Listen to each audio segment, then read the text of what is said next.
Muito bem, pessoal. Boa noite a todos. É um prazer recebê-los aqui em mais um webinar, né? Mais um painel ao vivo aqui da FIA, né? Em especial aqui nós temos o Programa de Agronegócios da FIA, que é o grupo do Pensa, né? Em parceria com o MBA de Gestão de Agronegócios do FIA Online. Então, nós temos aqui públicos variados, né? A gente conseguiu reunir aqui pessoas do MBA, pessoas da rede do Pensa, e pessoas que conhecem o Pensa pelas mídias sociais, que foram atraídos pela mídia social. Né? É um prazer recebê-los, em especial é um prazer receber os nossos convidados, a Mariana Bonora, da Bart Digital, e o Rafael Santana, para estar aqui com a gente, para conversar sobre essa temática de digitalização dos meios de pagamento e do financiamento agrícola.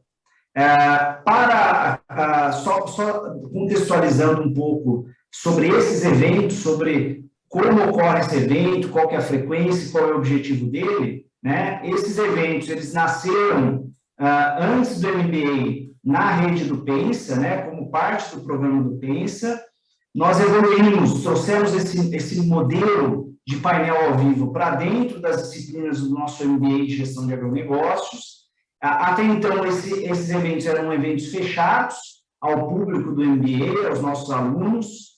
Os debates começaram a ficar riquíssimos, os convidados ficaram cada vez melhores, as discussões cada vez melhores, e aí a gente resolveu abrir esses eventos para o público externo, não só para os nossos alunos, né? Então, diante do número de convidados e do número de pessoas envolvidas, a gente tem que ter um modelo onde aqueles que queiram contribuir com o debate e queiram fazer perguntas para os nossos convidados, seja a Mariana ou o Rafael, utilizem, por favor, o chat. Tá? Então, coloquem no chat. Eu vou tentar, da melhor forma possível, fazer com que as perguntas de vocês cheguem até os nossos convidados, tá? Mas, se porventura uma pergunta ou outra não ser discutida aqui, é por conta do número de questões, tá? Mas a gente vai tentar mediar a discussão de maneira que todos sejam atendidos e respondidos aqui, tá? Vou começar de maneira imediata convidando a Mariana para se apresentar e apresentar a empresa dela, né? Para que a gente conheça um pouco mais da parte digital e, na sequência, farei o mesmo com o Rafael.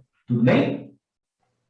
Mariana, fica à vontade. Boa noite, pessoal. Boa noite, Marco. Agradeço muito o convite para estar aqui conversando com vocês hoje. Eu acho que é super bacana ter uma oportunidade da gente receber, né, novos insights sobre o mercado e trocar um pouco uma ideia com o Rafa, que é um profissional que eu conheço há bastante tempo, admiro bastante, então estou super feliz de estar com vocês. Bom, posso compartilhar aqui uma apresentação bem rápida para explicar um pouquinho o que a Bart faz. Prometo que não vou entrar em muitos detalhes, mas só para a gente começar esse papo. Bom, pessoal, a Bart Digital é uma startup que surgiu no ano de 2016, quando a Bart surgiu, né, antes de trabalhar com empreendedorismo, tecnologia para o agronegócio, eu era advogada, trabalhava dentro de uma empresa de agroquímicos, e como advogada, né, nessa empresa, conheci o que no agronegócio se chama de barter, que são as operações de troca de insumos por commodities, por produtos agrícolas.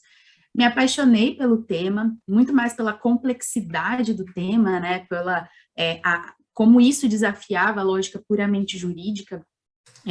O mercado tem toda uma dinâmica que quando você analisa só com um olhar jurídico não faz tanto sentido. E já queria empreender, então foi muito natural para partir para esse mercado. Quando a empresa foi criada, em 2016, o cenário de digitalização do agro ele era muito diferente do que nós temos hoje, né? Hoje, todo mundo assina contrato digitalmente, todo mundo está acostumado a entrar num site, fazer uma compra online, mas lá em 2016, 5 anos atrás, né, parece pouca coisa, mas a diferença de cenário que nós temos no agro, ela é gritante. Em 2016, a gente tinha uma dificuldade muito grande até para as pessoas confiarem num contrato assinado digitalmente, né? Se a gente falar, então, em fazer uma compra de insumos, fazer um financiamento digital, ir no cartório e tentar registrar um documento digital, assim, era papo de startup mesmo. E então, a gente dedicou os primeiros anos da Bart para trabalhar quase que um aspecto cultural, né, do nosso mercado. Então, nós fizemos uma boa parte do trabalho que nós fizemos nos primeiros anos foi construir tese jurídica de por que os títulos digitais, né, os recebíveis, títulos de crédito do agronegócio, eles eram viáveis. A gente apresentava para cliente, apresentava para produtor rural, apresentava para cartório, e a gente acabou segmentando, né, uma área que era a área que era operacional nos primeiros anos da empresa, que teve que criar produtos adequados para aquele momento, então nós criamos sistemas para gestão de contratos e títulos de crédito do agronegócio, mas sempre mantivemos uma área de pesquisa e desenvolvimento, né, mais focado em entender esse movimento de evolução, digitalização do agronegócio, continuar aprendendo tudo o que estava acontecendo de novo, né, até que a gente pudesse realmente transformar toda essa expertise em um produto digital. No ano de 2019, a gente já começou a perceber que a digitalização no financiamento agrícola, ela estava evoluindo. Em 2019, nós tivemos um marco legal importante no financiamento agrícola, né, na legislação do agronegócio, foi a MP do Agro, que depois virou lei em 2020. E aí a gente entendeu que, poxa, aquele momento para o qual a gente estava se preparando desde 2016 tinha chegado.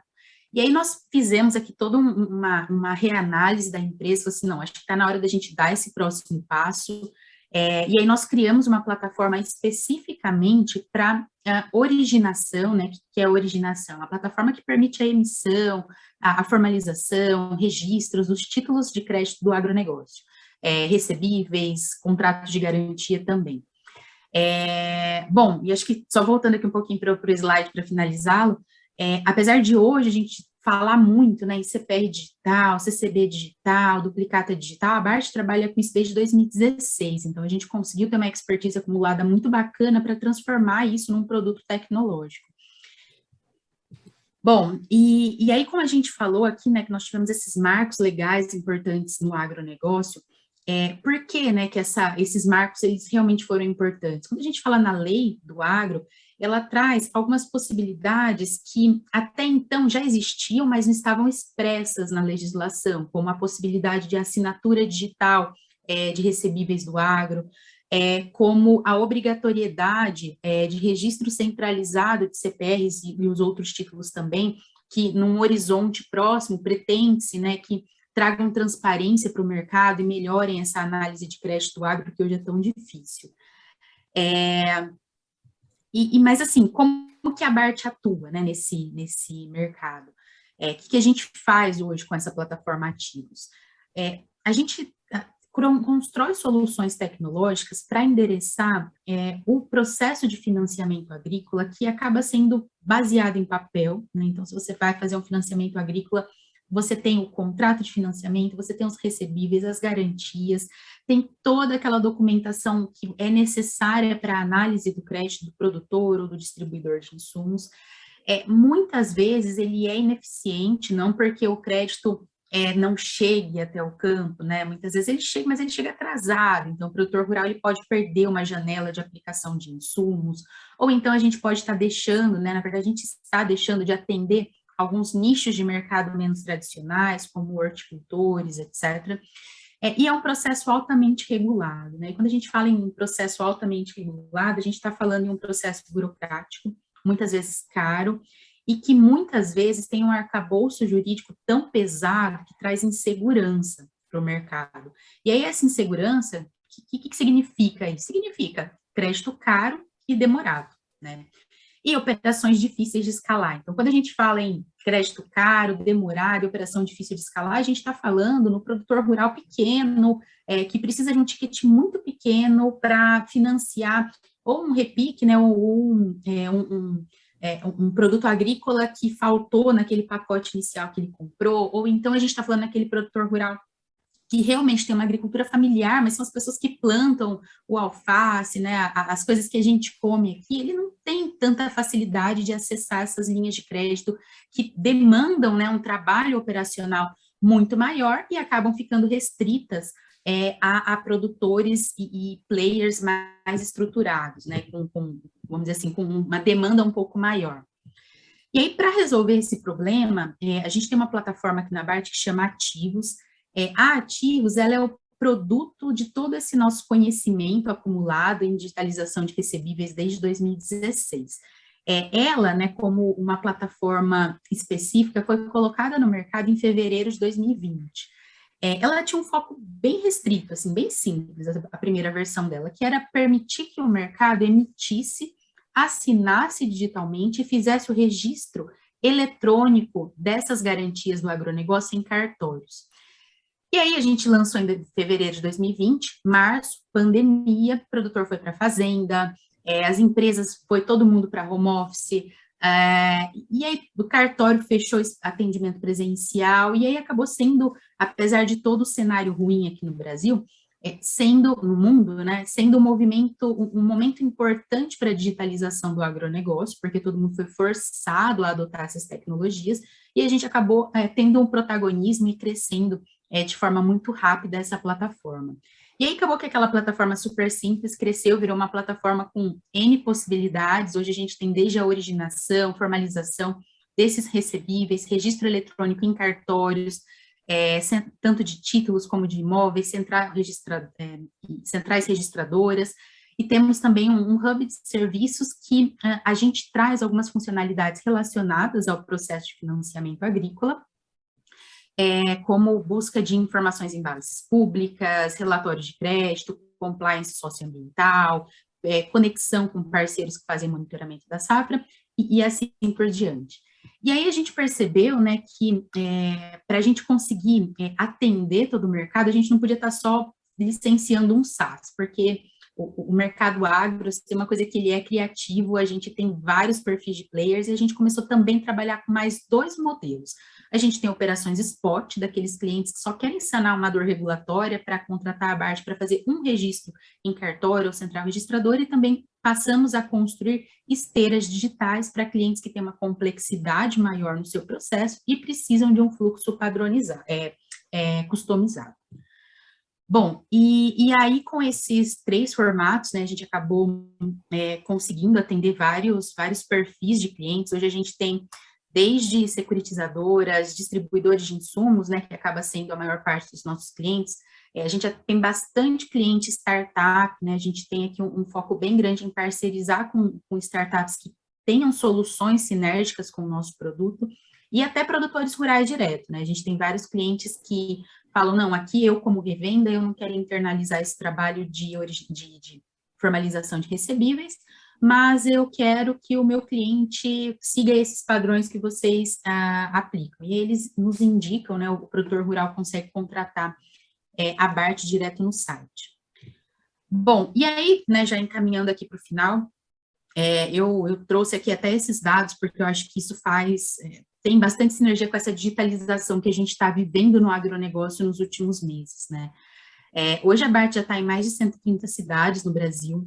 No ano passado, com essa plataforma de formalização de recebíveis eletrônicos, a gente movimentou mais de 3 bilhões. Esse ano, a expectativa é ficar entre 6 e 7 bilhões, e a gente teve um crescimento muito rápido, né? Principalmente na base de clientes. A gente simplificou muito os nossos produtos, criamos modelos de entrada. Esse ano só a gente já quadruplicou a base de clientes, e claro, a gente tem uma expertise acumulada aqui, né, a gente está há bastante tempo nesse mercado, mas acho que principalmente isso daqui é um resultado direto da digitalização que a gente está vivendo no agronegócio, e mostra o tamanho da oportunidade aqui que a gente tem em várias vertentes. Bom, obrigada, Marcos, espero não ter passado aqui o meu tempo. Não, que isso, eu que agradeço aí, Mariana, acho que foi ótimo, né? Você deu um overview sobre a BART, sobre a solução de vocês e sobre o desafio que é a digitalização do financiamento agrícola, né? Eu vou aproveitar e puxar aqui um comentário do Marcos Teixeira Mendes aqui, que talvez você pode nos ajudar, né? Ele trabalha com crédito rural e a maior dificuldade é o conhecimento ou desalinhamento de conhecimento entre os agentes, né, cartórios, analistas, produtores. O que você comenta sobre isso? Assim? Que você concorda com isso? Né? Qual que é a tua opinião? Eu até abri aqui o chat, né, para ver a pergunta do Marcos, e esse final aqui que ele menciona, né, que o processo é muito despadronizado.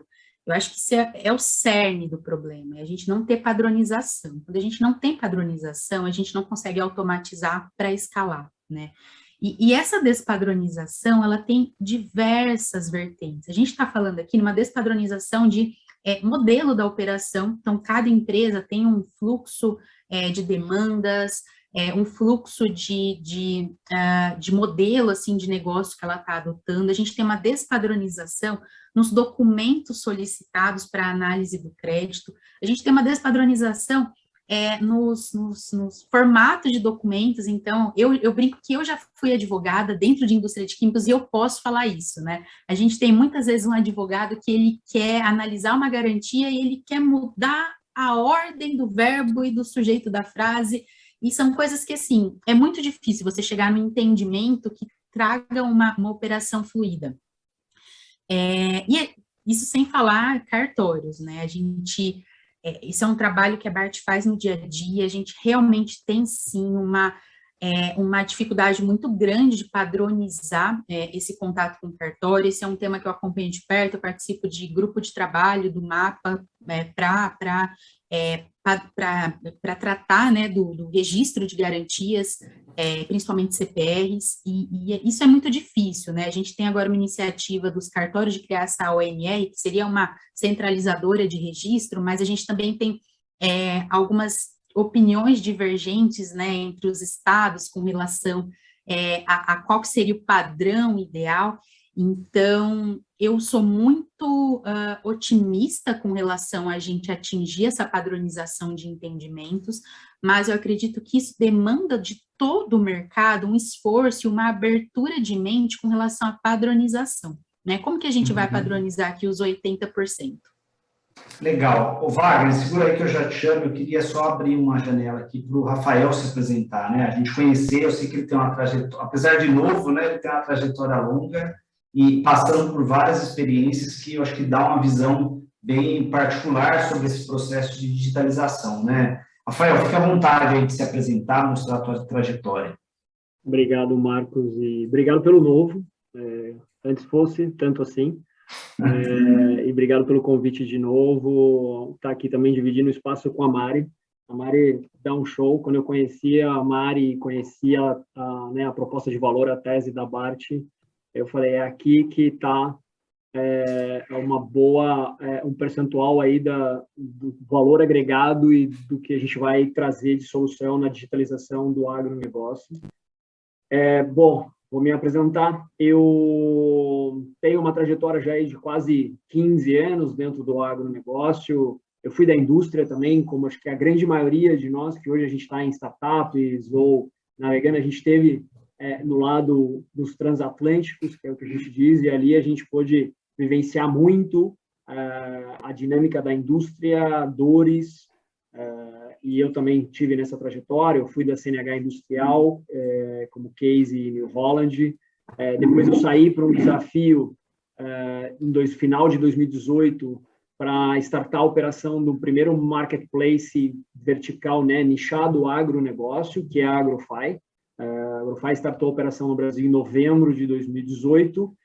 Eu tive à frente nessa operação até janeiro desse ano. Foi aí que a interação começou bastante forte aí com a BART Digital e na pessoa da Mariana. E acho que uma das coisas mais importantes que a gente conseguiu trazer a BART junto com a AgroFi e aí a Mari e a minha pessoa foi justamente esse olhar. Temos que fazer, tem muita oportunidade, tem uma necessidade, ainda tem muitas perguntas do como, mas ambas as partes contribuindo e agregando valor ali para a gente trazer a melhor solução na ótica do produtor rural, na ótica da cadeia de distribuição e, obviamente, na ótica da indústria, porque tem uma jornada aí grande aí nessa cadeia. Bom, como eu disse, eu fiquei na operação da AgroFi até final de janeiro de 2021.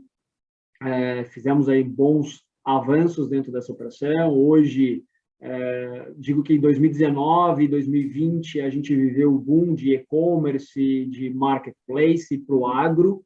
Temos outros cases aí de bastante relevância. Eu deixei a operação da AgroFi, tirei um pequeno sabático paternidade, e aí eu resolvi ir para o outro lado da mesa da startup, não mais do lado da operação na startup, eu fui para o lado da mesa da Venture Capital.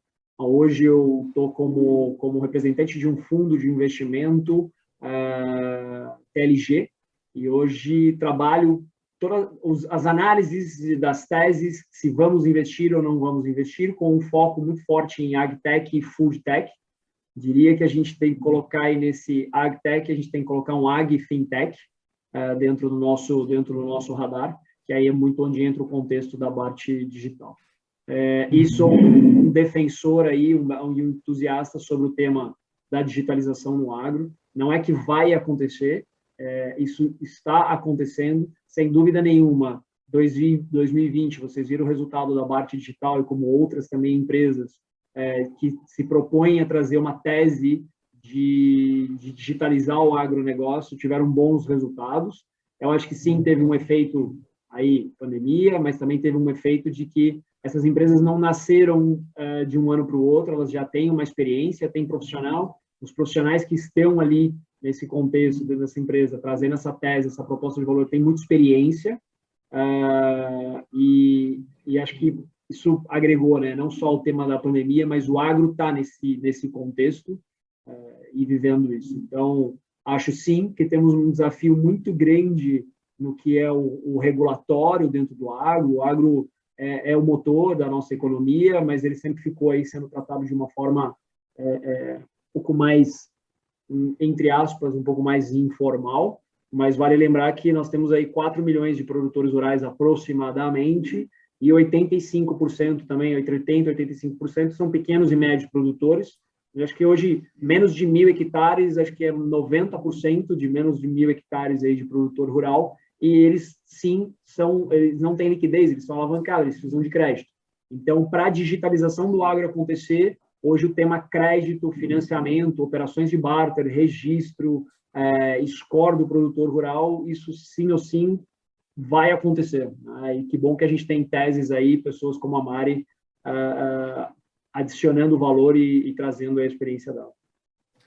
Muito bom, Rafael. Acho que é bom você dar esse bate-bola um pouco do processo de digitalização e o desafio da digitalização do pequeno produtor, né, e do médio produtor, e confessar um pouco aqui para o público que nos assiste qual foi a motivação desse evento, né? A gente vê uma discussão muito forte que a digitalização está ocorrendo, uma série de estudos, né? Vou citar o estudo da McKinsey, que está todo mundo falando sobre, né? E que o produtor brasileiro é muito mais digitalizado do que americano e europeu, né? E, por outro lado, uma série de pessoas colocando que existem uma série de barreiras para esse processo, né? Desde barreiras de uma indústria que não quer perder o status quo ou aquela cadeia de distribuição formal e tradicional, né? E tem medo, né? Ou tem uma certa resistência de usar os canais digitais, né? Até mesmo o produtor rural, que não sabe bem como fazer isso. Então, tem uma série de atores ao longo dessas cadeias que não sabem muito bem como se transformar, e vocês, né? Vocês, eu falo, as agtechs, as startups, as empresas digitais, elas vêm ajudando nesse processo, né? E vêm ajudando essa cadeia como um todo a olhar para trás e falar assim, legal, avançamos bem até aqui, mas o mundo mudou e a gente precisa continuar avançando, né? Então, só para relembrar o porquê nós estamos aqui, a gente quer discutir muito esse como fazer, né? Que é um pouco que o Rafael colocou. A gente já sabe que tem que ser feito, né? A pandemia está aí para nos mostrar que o mundo pós-pandemia não vai ser um mundo pré-pandemia. Então, a gente tem que fazer. Como fazer? É um pouco isso que a gente quer discutir aqui, né? E aí, vou juntar, tanto para a Mariana como para o Rafael, a pergunta do Wagner, que ele coloca, eu acho que ela viu lá aquele modelo da Mariana, com uma série de atores, né, envolvidos, uma série de stakeholders envolvidos com a solução da Bart Digital, né, e o produtor ser um ator de pequeno, menor, né, expressividade ali entre os clientes ou os stakeholders, né, e ele coloca quais são as maiores dificuldades para convencer os pequenos produtores, podemos colocar os médios, como o Rafael colocou, para aceitar esse tipo de digitalização. E aí, Rafael, se você quiser comentar do lado do e-commerce, das plataformas de marketplace, eu acho que você pode dar uma boa colaboração aí, tá? Mariana, fica à vontade. Bom, a gente acredita muito aqui na BART na primeira educação, né? Não educação do ponto de vista da gente compartilhar informação, e as pessoas só vão aderir a alguma coisa quando elas verem vantagem e se sentirem seguras, né? Então, assim, o produtor é um dos clientes, a gente brinca, mais difíceis da gente vender, mais céticos, porque o produtor, ele faz conta, ele não cai no papo de inovação, de modernidade, nossa, ele vai falar, não, muito lindo, mas ele vai fazer a conta lá, quanto que economizou de tempo, de dinheiro, então a gente tem que ter muito esse pragmatismo, né, lidar com o produtor rural. E conversar, explicar, fazer as pessoas se sentirem confortáveis. Eu sei que parece clichê isso, mas é tão importante isso aqui, pelo menos no dia a dia da BART, sabe? Tanto que a gente tem uma preocupação de ter um atendimento muito humano com os nossos clientes, a gente faz muito treinamento, mesmo clientes pequenos, quando ele precisar tirar qualquer dúvida com relação à segurança jurídica, ao nível de questionamento judicial que já teve em alguma demanda, etc., a gente faz essas conversas, a gente faz rodadas de conversa, tanto com os times técnicos, o nosso time técnico, a gente faz muita questão de ter esse trabalho, que se a gente for pensar, do ponto de vista de startup, tecnologia, não é tão escalável, né, porque é uma coisa que toma muito tempo, você conversar com as pessoas, ter um suporte humano sempre conversando, mas, a longo prazo, isso é algo que se paga, né? E a gente realmente acredita que esse trabalho ele vai ser mais intenso nesse primeiro, segundo ano, ele nos ajuda a desbravar mercado, a conquistar clientes, e muito, muito logo, assim, todo o mercado vai estar educado com relação a tudo isso, a gente vai ter mais facilidade de explicar, ou às vezes a gente nem vai precisar explicar por que o digital, muitas vezes, ele é mais cômodo e mais vantajoso. E a gente aqui na BART, a gente é super transparente com o cliente de falar que, cara, às vezes, por exemplo, no registro eletrônico de garantias, tem alguns casos que é mais rápido você ir até o cartório, porque o produtor rural, ele tem um relacionamento tão bom com aquele cartório, que a gente não vai tentar vender que o digital naquele momento vai ser melhor, porque não vai, a gente só vai frustrar a experiência do nosso cliente. Então, eu acho que é realmente a gente olhar caso a caso, analisar a situação, não tentar, né, partir desse pressuposto de que o digital é melhor em 100% dos casos e entender que o relacionamento humano, na conversa, na explicação, fazer o cliente se sentir bem com aquela tecnologia é super importante. Legal. Rafa, algum ponto? Sim, Marco. É o que eu sempre digo, né? Tem duas coisas que você tem que falar para o produtor rural que para convencer ele a abrir a conversa, né? Falar não, né? Mostrar para ele claramente, aí ele vai te convidar para o chimarrão, para o tererê, para a cachaça, para o que for. Você, nos primeiros 2 minutos de conversa com ele, mostrar que a sua solução, ou o que você está propondo para ele, seja qual for, ajuda ele em duas coisas. Reduzir custo da operação dele e aumentar a produtividade dele. Então, não existe, como a Mari falou, né? Não existe qualquer convencimento da sua tecnologia, porque agora era digital, indústria 4.0, algo 4.0. Não, o produtor rural ele quer ouvir duas coisas, redução de custo da operação dele e aumento de produtividade. Então, a sua tese, a sua proposta de valor tem que mostrar isso claramente. É o que eu sempre dizia, né? Qual é a motivação? E todos nós aqui, acho que estamos em 51 participantes, pelo que eu estou vendo, todos nós aqui, sem dúvida nenhuma, se até março de 2020 não tínhamos feito nenhuma compra online de algo, sem ser um restaurante, etc., a gente passou a fazer. E, obviamente, você só vai para esse ambiente movido a características que te tragam vantagens, tragam algum benefício, de não sair de casa, de custo, de tempo, de disponibilidade, de crédito. Então, tudo isso tem que ser pensado. E trazendo para o mundo, né, dos marketplaces, dos e-commerce, é fundamental para esse processo de digitalização do produtor rural ou da indústria do agronegócio, a entrada, a digitalização do crédito. Mas isso não vai, e não é uma única tese. Eu acho que a gente tem que olhar. Era uma discussão que eu estava tendo com um colega de uma startup esses dias. O produtor rural hoje, ele precisa de uma série de linhas de créditos de financiamento. E cada uma delas tem os seus processos para se tomar como crédito, os seus registros, suas garantias. Então, isso é um processo que está acontecendo de construção, mas que, por mais que o produtor rural ele é mais cético, mais pragmático, como a Mari diz, como ela comenta e eu concordo, você tem outros 2 players aí nessa jornada que são extremamente importantes. E aí o desafio é outro, né? O convencimento é de outra forma, que é a própria distribuição, né? O Brasil, por uma questão geográfica e questões tributárias, etc., a gente tem uma cadeia de distribuição muito forte e muito relevante, muito importante. E aí você tem o elo da indústria, né? Então, se até antes de março de 2020, na grande maioria das empresas, a pauta digitalização não estava na agenda do comitê diretivo, ela entrou na agenda e ela ganhou um pouco de relevância, ganhou um pouco de espaço.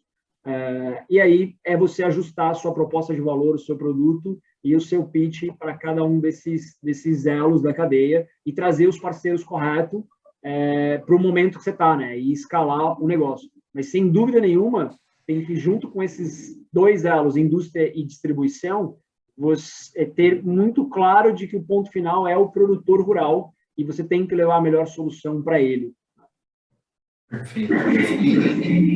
E fazendo um comentário aqui, pegando o comentário do Wagner, eu acho que ele vai na linha do que você coloca, né, Rafael? A importância de falar das cooperativas, né? Mas eu acho que dá para a gente considerar o sistema de distribuição como um todo e a própria indústria, ou seja, essa cadeia de distribuição de insumos, ela tem que estar muito ativa, né, e ajudar o produtor nesse processo, né, senão, do contrário, não vai ocorrer, né. E aí, também tentando pegar um pouco da fala de vocês, né, eu estou entendendo que é importante olhar essa jornada do produtor rural, né, o processo de compra dele como um todo, né, de compra, produção e comercialização, e ver, trabalhar a digitalização em toda essa jornada. Seria isso mesmo? Assim, estou correto na minha análise? Eu resumo, está correto na análise e você é um pouco até mais pragmático, aqui, mais objetivo.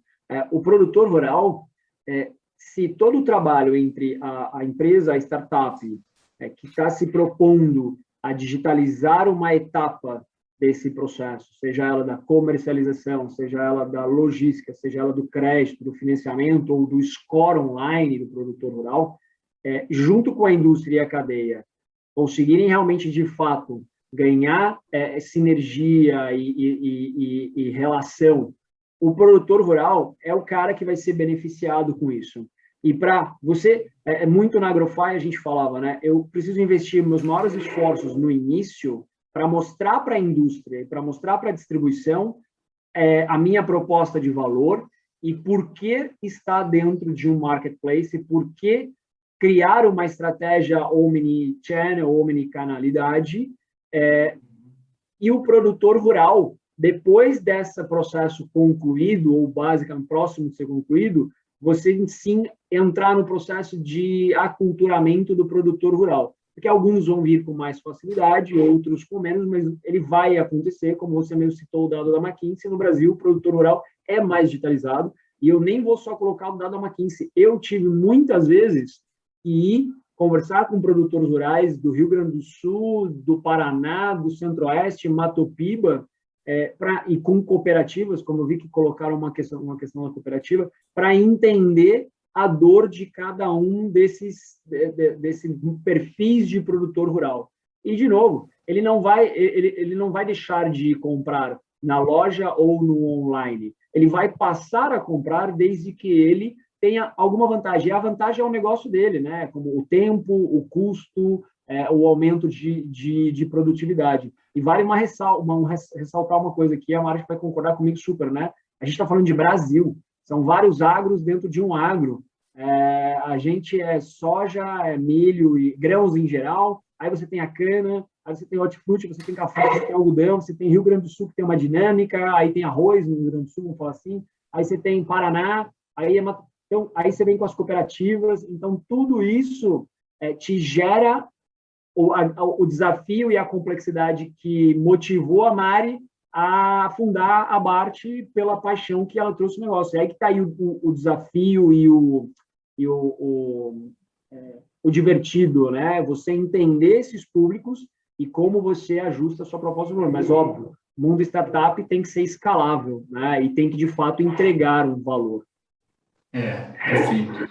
Mariana, pegando um outro ponto interessante, né, na sua apresentação, você falou da nova lei do agro, né, que facilitou muito do ponto de vista regulatório toda essa digitalização, e a pandemia, a gente sabe, obviamente, que também deu um baita estímulo para que essas coisas aconteçam, né? Na sua opinião, o que ainda falta, né, de quais são os entraves para essa maior digitalização do financiamento agrícola ou do processo de tomada de crédito, né? Eu acho que a gente está caminhando muito rápido, então não diria que é algo que falta, que não está sendo endereçado ou trabalhado pelos entes competentes. Mas eu acredito que a gente ainda tem desafios relativos à análise de crédito, né, para você conseguir obter informações do campo.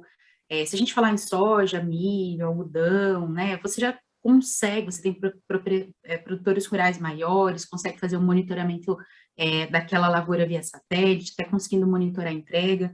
Mas quando você vai para outras culturas, ainda há pouquíssima disponibilidade de informação para permitir a concessão de crédito de uma forma mais massificada, né, e escalável.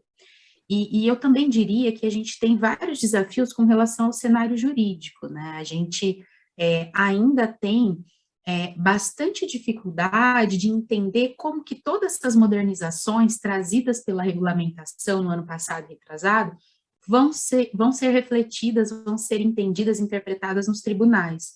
A gente tem aqui o registro centralizado de CPR como um exemplo.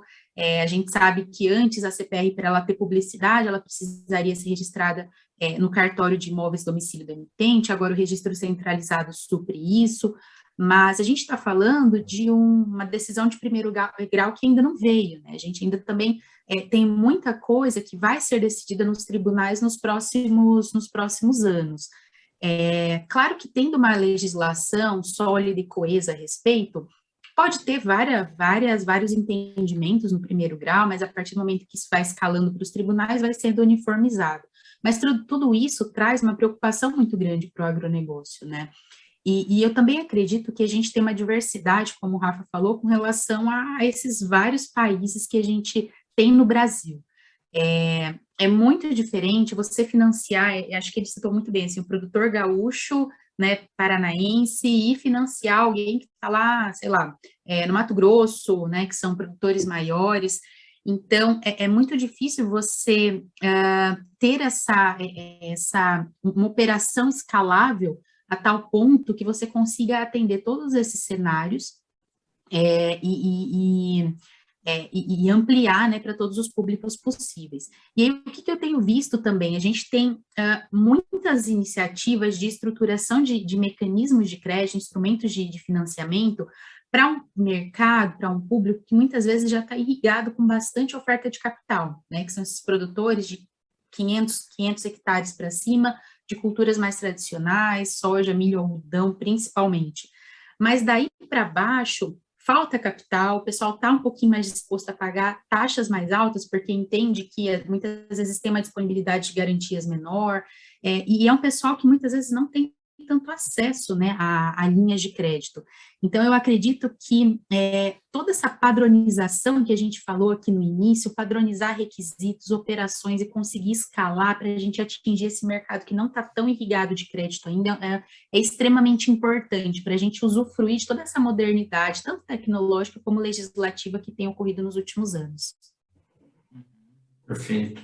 Rafa, algum ponto a agregar? Podemos seguir.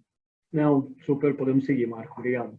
Legal. Eu tenho uma pergunta do William Souza Filho, que é interessante, que casa com uma pergunta que eu tinha anotado aqui sobre a questão do financiamento verde, né, e como é que a BART vem se preparando, né, para oferecer alguma solução nesse sentido, né, de apoiar a emissões de CRA verde, coisas do gênero. E ele coloca o seguinte, né, se existe alguma solução para fomentar créditos de carbono, né, e que ele fala que ele acredita que fomentar crédito de carbono ele seja importante, né, mas precisa subsidiar, melhorar a autonomia dos produtores, por exemplo, um score de carbono aqui que atrai o mercado voluntário de créditos, né? Eu sei que não está diretamente relacionado à realidade de vocês, mas se vocês tiverem algumas ideias nesse ponto, fiquem à vontade de colocar, né?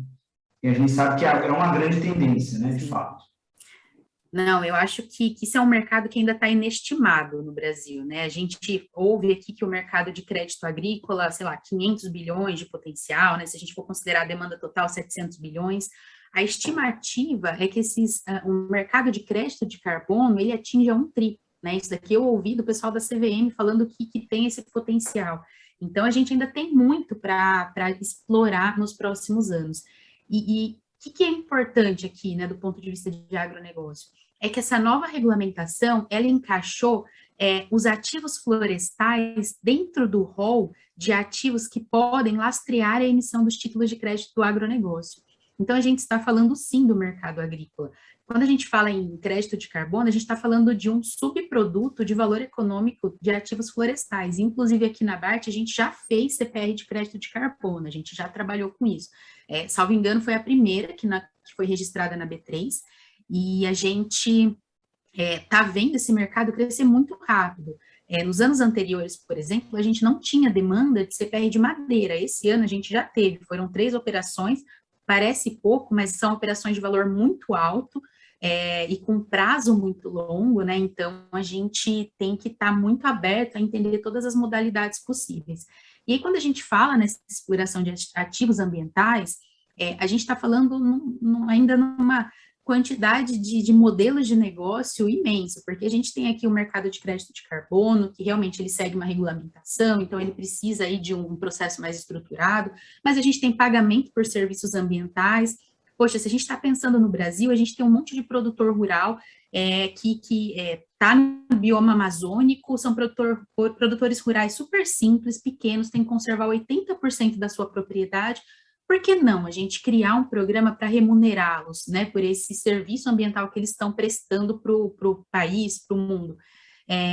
E sem falar, né, nos critérios ESG nas operações tradicionais que já ocorrem, que aí eu considero o mínimo, né, que é você ter uma operação de financiamento numa área que não tem apontamento de trabalho escravo, não tem nenhum embargo de IBAMA, etc.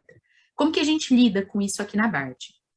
A gente já está aberto, né, a trabalhar com essas CPRs de ativos florestais, e para as operações tradicionais que querem obter não vou falar certificação porque a gente não tem essa chancela, mas que quer obter aí alguma segurança, né, de compliance socioambiental, a gente também tem relatórios que atrelam aquele polígono financiado ou aquele polígono que foi dado em garantia na operação. Você puxa um relatório para saber se realmente não tem nenhum trabalho escravo, IBAMA, desmatamento recente, né, que é o PRODES. Então, a gente traz aí esses índices para ajudar nessa análise de compliance da área. Mas esse é um mercado, assim, que eu sou apaixonada, eu acho que a gente tem muito para crescer, a gente ainda está engatinhando, nem conhece todas as possibilidades. É verdade. Desculpa, fazer só um comentário, eu acho que nesse tema mercado de carbono, nós já temos iniciativas aqui no Brasil de startups que se dedicam a esse negócio. Eu posso até citar uma startup chamada Moss, eles têm esse produto focado, né, na tokenização de ativos ambientais. Então, já tem bastante gente olhando para o tema. Perfeito. Rafael, alguma chance dessa discussão de crédito de carbono, como a gente faz o barter hoje, né, para a compra de insumos, né, alguma possibilidade no futuro, sei lá, num dos marketplaces, né, ter alguma troca de crédito, né, crédito de carbono por insumos? Como é que você vê essa discussão toda? Sem dúvida nenhuma, Marco, isso vai acontecer. Como a Mari disse, tem algumas startups, eu não sei, confesso que deixei de acompanhar nos últimos meses, mas a Índigo vem se propondo também a essa questão do crédito carbono. A Índigo tem uma plataforma de marketplace, mas ainda ela está nos Estados Unidos, ainda não lançaram ele no Brasil, mas uma das formas de comercializar, de comprar, é através do crédito de carbono que eles estão gerando. E você tem não só a questão do crédito de carbono, você tem a economia circular, né, com o crédito de resíduos na pecuária. Então, hoje, exemplo, você tem um outro marketplace agro to business, que é uma AgroFi, mas eles são focados na pecuária. O nicho deles dentro do agrobusiness é na pecuária, e hoje eles já trabalham ali uma solução. Obviamente, essa solução ainda está em amadurecimento, em escalar o negócio, mas é para um crédito de resíduos. Então, eu vou voltar um pouco no que eu comentei antes, né?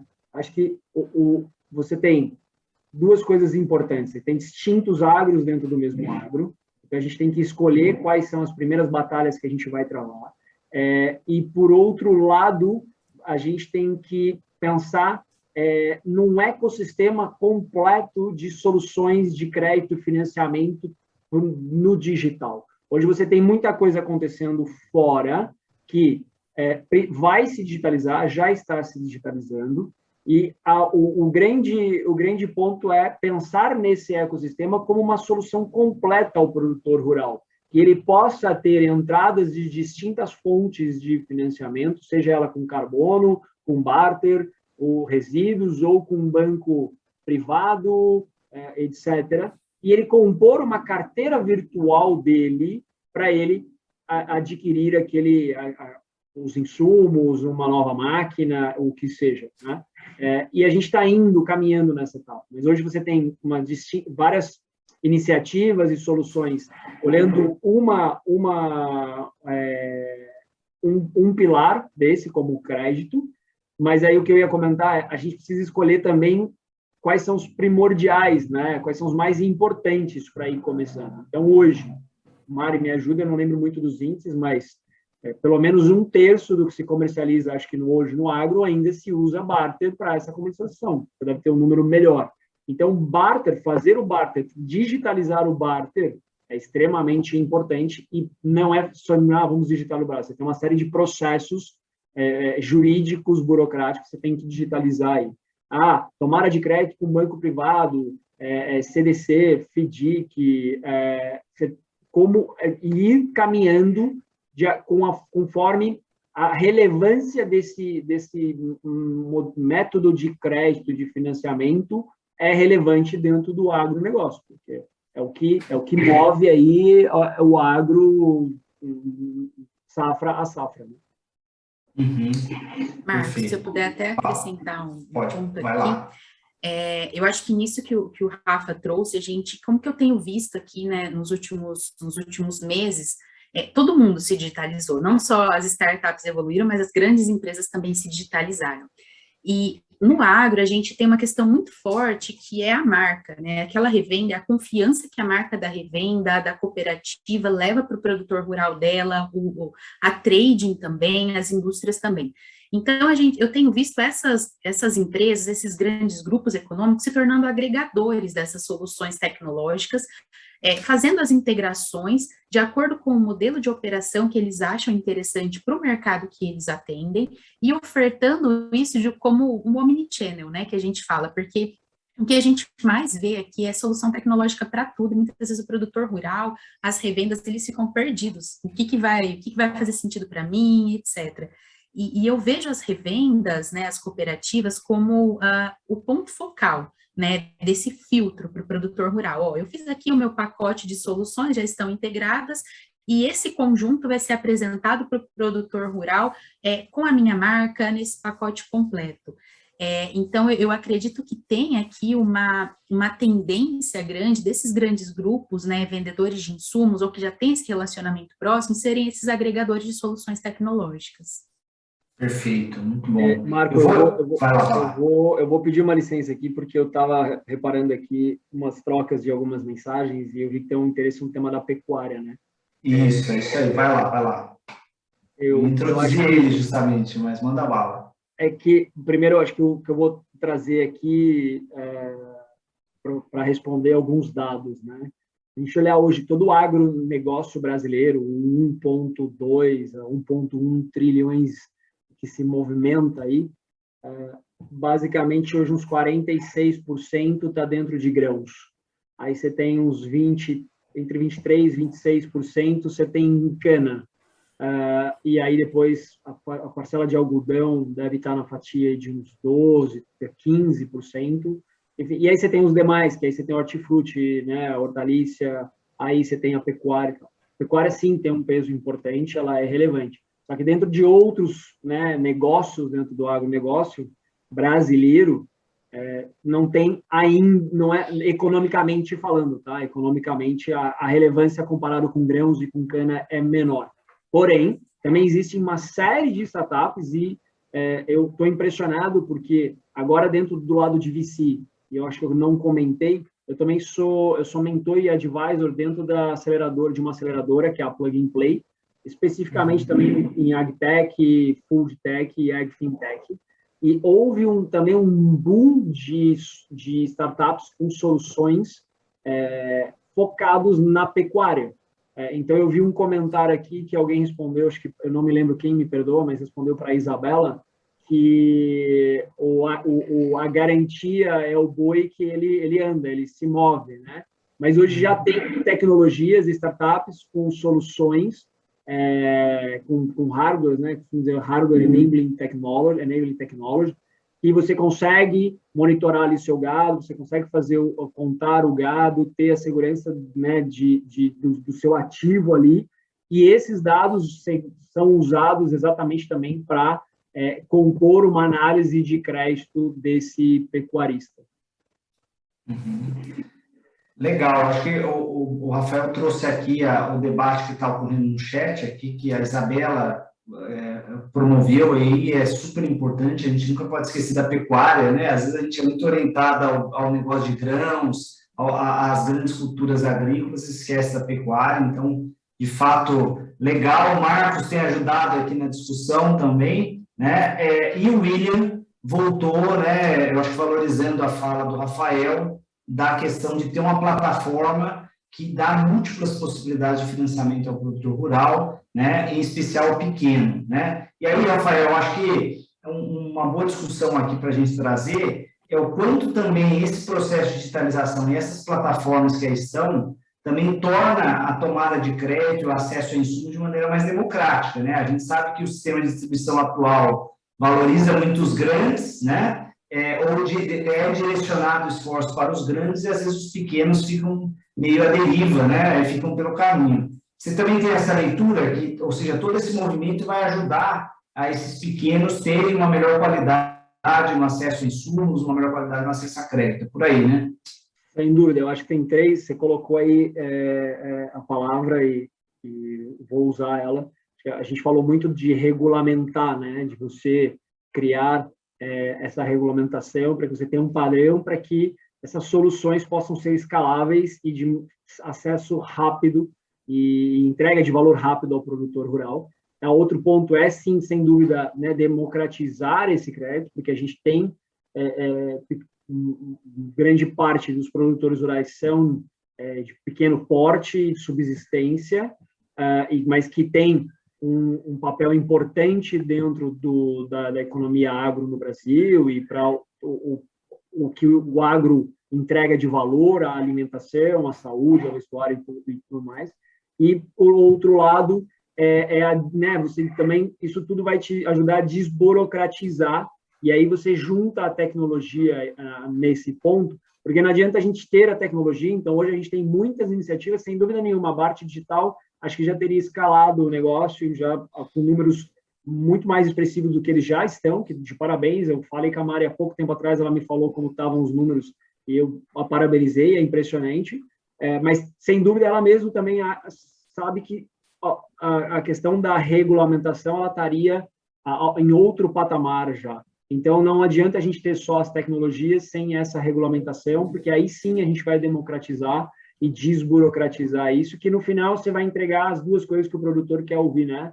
Melhor aumento de produtividade, porque ele vai ser mais efetivo na tomada de decisão, no momento correto, o tipo de crédito, que é o tema que a gente está falando aqui, e reduzir o custo dele, seja porque ele está sendo mais eficiente na janela de plantio, ou seja porque ele tomou um crédito com uma melhor segurança, então ele conseguiu ter uma taxa menor, porque o processo digitalizado e regulamentado trouxe para ele essa agilidade e segurança para os dois, minimamente os dois players aí, né? Quem concede e quem toma o crédito.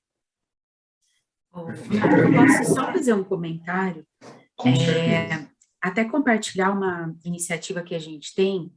Eu participo da Associação Brasileira de Fintechs, né? Sou diretora na AB Fintechs, e, claro, um dos meus principais, né, papéis lá, e uma das minhas principais bandeiras é atuar na vertical de agronegócio, né? Estimular as agfintechs que já existem, estimular o surgimento de novas. E nós fizemos um grupo de trabalho dentro da Associação Brasileira de Fintechs para estudar como que os recursos obrigatórios eles poderiam ser distribuídos também por essas empresas que têm um modelo muitas vezes muito mais simples, que conseguem atingir um nicho pequeno que às vezes uma grande instituição talvez não tenha estrutura ou não tenha interesse de atingir. E desse grupo de trabalho surgiu um projeto, né, um memorando que nós apresentamos ao Ministério da Economia com uma proposta de que as agfintechs também possam distribuir recursos provenientes dos recursos obrigatórios, né, que os bancos, eles precisam destinar hoje. Então, como que funciona hoje? Todo banco, ele precisa destinar uma parte dos recursos provenientes de depósito à vista para crédito rural. Alguns bancos, algumas instituições não têm essa estrutura de rural dentro de casa. E o que eles fazem? Eles repassam via DIR para outras instituições que podem distribuir. A nossa proposta é que, além de repassar esses recursos via DIR, eles também possam comprar cotas de FIDICs, FIAGROS, distribuídos pelas essas agfintechs, que às vezes conseguem fazer um piloto de uma operação menor, né? Se a gente pensar em um piloto de 5 milhões para agricultor familiar, que precisa de 50 mil, você consegue ter uma amostragem muito legal, testar isso rápido e ver se consegue escalar. Então, a gente tem essa expectativa de que isso seja votado, regulamentado ainda nesse ano, para a gente poder, né, abranger, disponibilizar isso ao mercado na próxima safra, mas a ideia é essa, que essa estrutura leve das startups, né, de estar sempre buscando coisas novas, elas também possam ser utilizadas para ver essas possibilidades que muitas vezes uma instituição maior, não que ela não queira ou que não seja eficiente, mas que para fazer sentido, né, financeiramente para ela tem que ser algo muito grande. Enquanto que as startups, elas têm essa leveza, né, de desbravar novos modelos. Perfeito.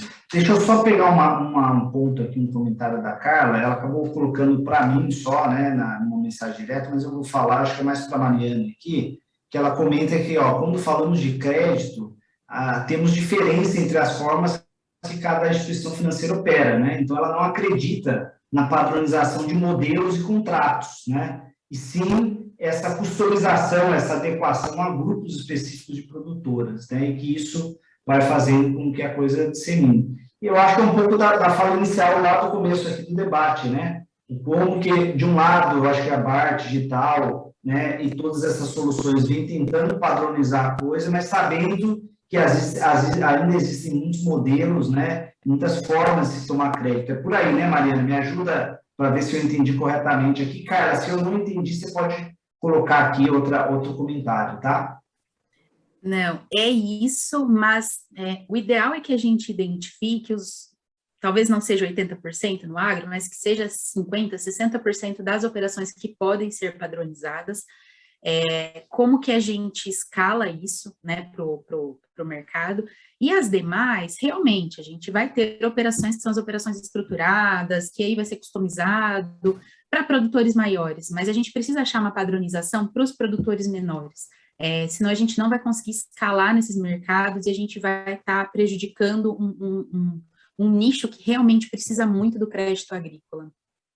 Perfeito. Eu acho que vale também comentar para o público que não está tão habituado a essa linguagem das startups, né? Eu vejo a Mariana e o Rafael falam muito de escalar o negócio, o Marcos colocou a questão do MVP, né, do mínimo produto viável. Então, para quem não está habituado, essa é uma linguagem muito descendente de empreendedorismo, né? Onde você lança uma solução num formato de protótipo, né, e testa ela no mercado, verifica se tem resultado, adapta e vai melhorando e vai crescendo, né? Se eu falei alguma besteira, vocês me ajudam, tá? E aí eu vou introduzir a questão do Péricles aqui, tá? Ele fala um pouco da questão de risco de crédito, né? Como é que o digital ou as soluções aqui no caso da BART, né? Vocês estão olhando isso também para mitigação de risco de crédito e reduzir spreads, né? E, obviamente, a taxa de captação de recursos no mercado, né? Quer falar, Rafa? Não sei se... Fica à vontade. Como é que vocês veem as soluções digitais para mitigação de risco de crédito, né? O que vocês têm visto aí no mercado? Eu não acredito que, num primeiro momento, já se consiga, através da digitalização dos meios de pagamento, você já ter uma redução das taxas, um spread bancário menor, né? Até porque você está ainda num modelo inicial. À medida que isso começa a ganhar também confiança, robustez, aí sim a consequência é você reduzir essas taxas, porque realmente o modelo está funcionando bem, ele te entrega bem, e você tem a aferição das garantias versus risco versus o crédito dentro da plataforma, dentro do ambiente digital. E também a gente tem um processo, né, ainda também que se passar, porque você tem a tomada do crédito e você tem que entrar com as garantias, mas você também tem o monitoramento disso no período, né? Então, você tem produtores rurais que fazem um barter a futuro, tem produtor rural que já fez barter da próxima safra, da 21, 22, 22, 23. Então, você também tem que agregar dentro desse ecossistema as tecnologias de monitoramento via satélite, de monitoramento via outras fontes de dados que consegue te dar, ao longo desse período, a aferição dessa garantia que esse produtor rural colocou. Então, tem essa jornada. Não é simples, porque é diferente de você falar de vai financiar 100 mil reais num carro, né? Envolve valores, você tem o produtor rural, e aí, de novo, a gente vai na questão de você fatiar o elefante, né? Você tem os produtores rurais menor, que aí você vai estar tratando operações pequenas de créditos, mas você tem também uma grande massa de produtores médios que já tem uma operação importante, relevante, mas que ele precisa do crédito, e você vai trabalhar valores altos e não ali só presente, você está falando de alguns anos aí para frente, safras seguintes. Então, eu não acredito que num primeiro momento a gente veja reflexo nisso. Eu acho que o foco aqui muito maior é você reduzir o custo do produtor rural, se aí veio daí a motivação da questão da pergunta do spread bancário e das taxas, reduzir o custo já num primeiro momento, se a gente digitalizando e reduzindo os tempos desse processo, você já tem uma redução do custo do produtor rural, porque ele vai ser mais assertivo no momento da tomada de crédito e em que crédito ele tomar. Depois, num terceiro momento, sem dúvida, a consequência vai ser a redução das taxas e do spread bancário. Perfeito. Mariana, algum ponto a agregar nessa fala? Sim. Eu acho que a gente tem várias discussões que seriam possíveis, né, quando a gente fala em diminuir as taxas de juros para o financiamento agrícola. Quando a gente fala em análise de crédito, acho que é importante a gente lembrar que a gente está num processo, né, chamado Open Banking, que certamente vai trazer muita informação, muito subsídio para essa análise de crédito que hoje é tão sofrida, né, para as empresas. Então, todo esse histórico de financiamento que o Banco do Brasil tem lá com relação ao produtor rural nos últimos anos, pelo Open Banking, em algum momento, ele pode, claro, observados todos os requisitos, né, do movimento, ele pode, esse rate, essas informações pode ser compartilhada com o novo financiador escolhido pelo produtor rural, né? Então, isso certamente vai trazer mais informação para o campo. A gente também tem uma preocupação, né, de trazer transparência com relação ao endividamento presente do produtor rural. E, nesse sentido, eu avalio como muito positiva essa obrigatoriedade de registro centralizado dos recebíveis do agronegócio. Porque quando a gente fala em cartório, agora eles estão se centralizando, eu acredito que a gente vai, sim, ter uma visibilidade muito melhor, só que o cartório está ali falando da garantia real, né? E quando a gente fala numa obrigação financeira, se você tem tudo isso em um sistema que já está ali registrando o título de crédito do agronegócio e outras obrigações também, você consegue trazer ainda mais transparência para esse endividamento, não só do produtor, mas de todos os entes, né, da cadeia do agro. E aí a gente tem, claro, essa análise, né, da capacidade de geração de receita dos tomadores de recursos. E quando a gente fala em análise de geração de receita, aí eu acho que é uma análise que muitas vezes ela é difícil, mas é algo que a gente acaba já fazendo no dia a dia das operações de crédito agrícola, que é analisar aquela propriedade, qual que é a aptidão, como tem sido a produtividade nos últimos anos, como que tem sido a geração de caixa de uma revenda e outros players. Então, eu acredito que todos esses movimentos pelos quais a gente está passando, eles vão trazer bastante informação para melhorar a visibilidade do endividamento, né, vamos dizer assim, da capacidade de pagamento dos players do agronegócio. Com isso, você melhora, né, o rating daquela operação e você consegue, sim, reduzir juros. Mas no agro a gente fala muitas vezes o produtor rural, ele precisa um crédito mais rápido do que um crédito mais barato. Então, o mais rápido, ele é muito importante também, né? Quando a gente fala em taxas de juros do agro, já tem muitas operações que têm taxas muito mais baixas do que vários outros segmentos do mercado. Às vezes é até difícil a gente trazer alguns investidores de outros segmentos, porque eles estão acostumados aí com a rentabilidade do crédito mercantil. E quando você fala para ele que o agro, em muitas vezes, as operações que são assim, filé, né, que todo mundo quer investir, o produtor rural está acostumado a pagar 0,7, 0,9 ao mês, o investidor faz a conta e fala, não, para mim não faz sentido. Então, eu acho que sim, a gente tem que pensar nessa redução de spread. Eu acredito que para o produtor pequeno, a gente ainda vai depender desse crédito com recursos subsidiados pelo governo para conseguir diminuir, mas é muito importante a gente trabalhar a rapidez, né, esse timing da operação. Muito bom. Rafael, mais algum ponto nessa fala? Tranquilo? Não, eu ia só adicionar agora um pouco um comentário aqui do meu lado, como Venture Capital, né? Vale citar duas coisas. Hoje tem bastante, a gente costuma dizer que tem bastante dinheiro hoje no mercado, então que tem bastante oportunidade para teses dentro do contexto de digitalização dos meios de pagamento para o agronegócio. Eu acho que agora vem a avalanche aí de teses nesse contexto, e o importante é que tem capital, tem dinheiro disponível hoje no mercado e fome dos investidores de investir nisso. Eu tive uma conversa há pouco tempo com a BVC, a Basto Venture Capital, e essa era justamente a discussão, né? Temos X para investir no Brasil, aonde investir, né? E eu comentei muito claramente com eles em Ag Fintech. Acho que esse é a necessidade. E acho que é o maior valor que a gente vai aportar hoje ao agronegócio brasileiro e ao produtor rural.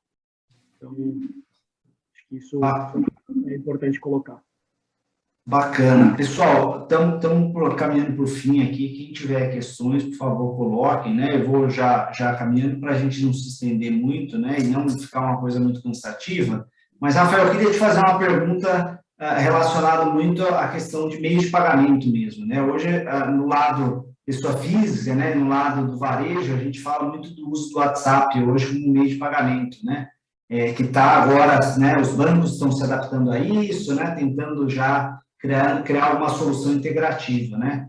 Como é que, e aí a gente, puxando lá aquela minha fala inicial do estudo da McKinsey, né, que se fala de digitalização no agro, que se fala da compra online de insumos, e você vai ver, a grande maioria é uma compra onde o produtor está em contato com um distribuidor, né, ou com a indústria que seja, fazendo pedidos, fazendo solicitações, né? Como é que você vê isso? Você acha que o WhatsApp um dia, ou melhor, as organizações do agro vão usar alguma plataforma do tipo o WhatsApp não só para fazer a transação de dinheiro, mas também barter, para fazer diversas operações aí? Como é que você está no radar aí, então, talvez, das agfintechs, algo do tipo? Olha, Marcos, vou te responder do fim para o começo. Não te diria que eu desconheço, aí a Mari pode trazer, alguma solução que está de alguma agfintech num ambiente como o WhatsApp, por exemplo. Acho que isso é muito novo e ainda está em regulamentação, foi a regulamentação pelo Banco Central, e a gente está falando de operações grandes no agronegócio. Então, te dizer que não é a mesma coisa que eu te dizer os números da Mega Sena que você vai acertar aí no final de semana. Mas pode ser. Hoje eu não vejo maturidade do ecossistema, dos dois ambientes, né, dentro da plataforma WhatsApp e para o agronegócio. O que sim acontece muito hoje é operações ali de compra e venda na indústria do agronegócio usando o WhatsApp como uma plataforma, até dentro dos marketplaces do e-commerce, você ter ali o chatbot, você ter ali o WhatsApp para você chamar o cara para tirar dúvida, mas isso é mais uma ferramenta de suporte à relação do que, de fato, a concretização da operação compra-venda e o pagamento, né? Aí eu vou tocar num ponto aqui que eu já te falei há algum tempo atrás, que acho que vale a pena a gente também um pouco desmistificar. Né? Isso é muito... eu venho defendendo essa bandeira, que tem hoje uma série de empresas e de anúncios no mercado, eu sou digital, etc., que a ação foi colocar um WhatsApp Business para ela se relacionar com o cliente dela, né? E é o que eu sempre falo, isso é uma tecnologia que você está aderindo no seu relacionamento com o seu cliente. Não é que você é digital por você ter um WhatsApp. E aí eu faço sempre o paralelo dos bancos, né? Na minha ótica, hoje, os bancos, sim, a gente pode dizer que ele é digital, porque ele, de ponta a ponta, a operação com um cliente, pessoa física, principalmente, você faz hoje tudo através de uma plataforma, um ambiente digital, e do seu celular, você não precisa mais ir no banco, na agência, fazer isso. Então, acho que esse é um modelo, um case que a gente tem hoje dos bancos, que aí sim é digital. As demais, a gente está criando, estão se introduzindo tecnologias nessa jornada de relação com o seu cliente, para assim, agora eu tenho, sim, de fato, uma estratégia, eu sou digital, porque eu trago o cliente para o meu funil ali, me relaciono com ele e consigo gerar um valor para ele, entregar um produto, pagar, financiar, e aí sim você, de fato, tem uma jornada digital, né? Não um simples, entre aspas, WhatsApp que te pode sou digital. Perfeito, perfeito. Vou pegar alguns comentários aqui, o Ricardo coloca que o Sicredi já tem uma solução WhatsApp aqui para pequenas transações, né, que ele acha que isso, com o tempo, né, acredita que com a necessidade de velocidade venha tornar normal no agro, né, ele está colocando uma questão, né, e o Marcos coloca a questão do WeChat, né, no Brasil, e ele vê essa questão dessas plataformas para comercialização, né, vamos fazer uma pergunta diferente, se vocês enxergam que isso pode facilitar o acesso do produtor ao mercado, né, de comercialização da sua produção, né? O que vocês acham? Eu só fazer uma contribuição nesse assunto. Eu estou super em linha com o Rafa. Eu acho que o WhatsApp, o WeChat, ele certamente é um canal importante para quando você precisa ter uma interação com o produtor rural. Aqui a gente já parte do pressuposto de que se qualquer coisa que a gente precisar da interação do produtor rural, ele tiver que abrir um notebook, esquece, a gente perdeu o negócio. Então, a gente tenta resolver a maior quantidade de problemas possível, né, para o produtor rural pelo WhatsApp, no máximo um e-mail. E eu acho que do ponto de vista de meios de pagamento, a gente tem que lembrar que as negociações do agro, elas não são bilaterais, né? Não é uma compra e venda de insumos que comprou dele e pagou para ele. A gente tem toda uma cadeia de negócios que pode passar por endosso para indústrias, cessão para um fundo do mercado de capitais. Então, não sei como que vai evoluir o modelo de negócio, como o Rafa falou, aí seria um exercício de futurologia, né? Mas eu acho difícil a gente transformar essas operações em uma relação bilateral. Eu acho que a tendência é isso se basear cada vez mais no mercado de capitais e a gente sempre ter um terceiro integrando. Perfeito, uma excelente colaboração.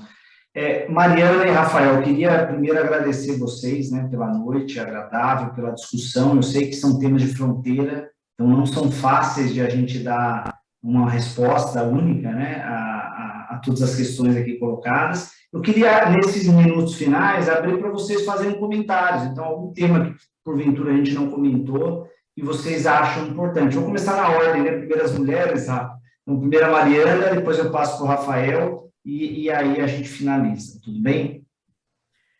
Bom, que responsabilidade, né? Mas eu acho que esse bate-papo que a gente está tendo aqui é super importante até para a gente entender o que tá, né? Essas dúvidas que o pessoal traz aqui, na verdade, são coisas que estão rolando no mercado e para a gente é interessante saber que são reflexões que depois a gente faz aqui dentro de casa, né? Será que isso que perguntaram já tá antecipando uma tendência que a gente tem que se preocupar aqui dentro do nosso negócio?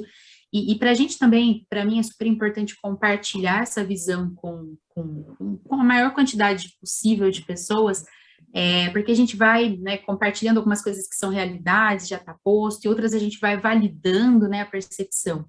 E eu acho que a gente está em um movimento aqui de evolução no agronegócio que é insano, né? Acho que essa é a palavra aqui que a gente usa. O que a gente viu de modernização nesses últimos 12 meses, tanto do ponto de vista de, não vou falar evolução tecnológica, mas de adoção de tecnologia, como de abertura para a proposição de novas regulamentações, nos mostra que a gente tem que tomar uma decisão assim muito clara, que é: vou estar sempre aberto a testar novos modelos e acompanhar essa evolução, ou então vou esperar as outras pessoas adotarem e depois eu sigo. Isso é extremamente importante aqui quando a gente analisa essa evolução do ponto de vista de uma fintech, porque a gente vê que muitas pessoas querem uma solução para algo, mas estão pouco abertas a testarem as propostas de valor que algumas empresas trazem. Então, assim, ter um mercado aberto a testar novas operações, a trazer esses insights, ter essa troca, né, não só uma relação de comprador de tecnologia, fornecedor de tecnologia, é extremamente importante. E até nesse sentido, já deixo aqui o meu contato, quem quiser me chamar no LinkedIn. O Rafa e o Marco já perceberam que às vezes demora um pouquinho para responder, mas eu respondo, e a gente troca uma ideia que é super importante para a gente continuar, né, absorvendo essas mudanças que o mercado quer e tentar trabalhar elas de alguma forma. Legal.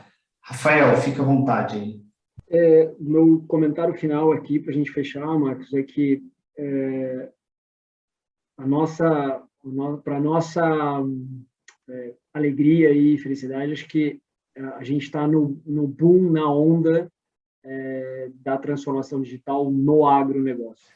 A gente teve outros mercados no passado, né, os bancos digitais, nas fintechs, os aplicativos de compras, etc. Acho que a gente está num momento mais importante para o nosso mercado, que de fato agora chegou essa era, e a gente tem que aproveitar muito isso, e é o que a Mari comentou e eu compartilho com ela demais, e a gente vem fazendo isso ao longo, desde que a gente se conhece, é muito essa troca, porque ainda ninguém tem a resposta exata do como, e honestamente eu não acho que vai existir um único como. Hoje você tem várias iniciativas no que tange a gestão do negócio, gestão da fazenda, o que você tem performance e go-to-marketing e agora as iniciativas financeiras. Eu vejo esses 3 grandes blocos dentro das agtechs. E existem uma série de teses dentro de cada um desses 3 macro blocos com diferentes propostas de valor de diferentes perfis. Naturalmente, o mercado vai acabar mostrando que algumas vão se manter, outras não vão se sustentar, e aí razões são diversas, mas eu também não acredito que vai existir um único como. O importante é a gente aproveitar de forma bastante aberta, inteligente e de bastante troca, né? Esse momento que a gente está vivendo da digitalização do agronegócio, porque só vale lembrar aqui, né, para todo mundo, eu falo que hoje eu estou e não saio do agronegócio, né, porque como brasileiro, na lista de ranking global, a única coisa, é uma das poucas coisas positivas que a gente está no topo desse ranking, e a gente deveria, como brasileiro, se orgulhar mais disso, e fora o impacto que isso tem na vida de todos nós, o agronegócio. Então, por que não contribuir cada vez mais para o nosso agronegócio brasileiro e para o agro a nível global? Muito bom, muito bom. Pessoal, em nome aqui da FIA, né, da Fundação Instituto de Administração, e do PENSA, né, do Programa de Agronegócios da FIA, queria agradecer muito a participação, em especial dos nossos alunos do MBA.